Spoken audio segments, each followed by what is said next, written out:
And మన followers కోసం అయితే కేవలం 350 మీటర్లు మాత్రమే మన భూమి మీద పారే సరస్వతి గంగా జలాన్ని కూడా తీసుకొస్తున్నా. ఎవరికి కావాలో కామెంట్ చేసేయండి. ప్రతి ఒక్కరికి రీచ్ అయ్యేలాగా నేను చూసుకుంటా. కామెంట్ చేయడం మీ బాధ్యత. మన ఇండియన్ ఫస్ట్ విలేజ్ అయిన మన విలేజ్ లో కనబడుతున్న ఈ గుహలోనే వ్యాస మహర్షి అయితే గణపతికి మహాభారతాన్ని బోధిస్తాడు. అది వింటూ వినాయకుడు మహాభారతాన్ని అయితే రచించాడు. సరిగ్గా అదే సమయంలో పక్కన పారే సరస్వతి నది శబ్దానికి వినాయకుడికి సగం వినబడి సగం వినబడక ఉంటుంది. సో అందుకే వినాయకుడు అయితే సరస్వతి నదిని శపిస్తాడు. ఈ ఊరు దాటే లోపు నువ్వు అంతర్గతం అవుగాక అని శపిస్తాడు. అందువల్లనే సరస్వతి నది ఈనాటికి కేవలం 350 మీటర్లు పారి అక్కడనే ఉన్న అలకనందలో అంతర్గతం అయిపోతుంది.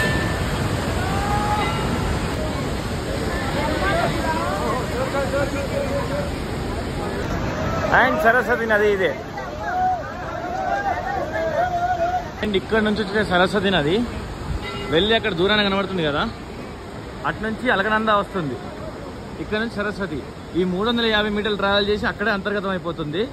మనకు ఏ ప్రయాగరాజ్లో కానీ ఎక్కడ ఏ త్రివేణి సంగమంలో అయినా అంతర్గతంగానే సరస్వతిని అయితే మనకు కనబడుతుంది. అండ్ ఇక్కడ నుండి సరస్వతిని పోతే అక్కడ అలకనందలో అంతర్గతం అవుతుంది. చూడండి, కేవలం 350 మీటర్లు మాత్రమే జర్నీ చేసి అక్కడ అంతర్గతం అవుతుంది.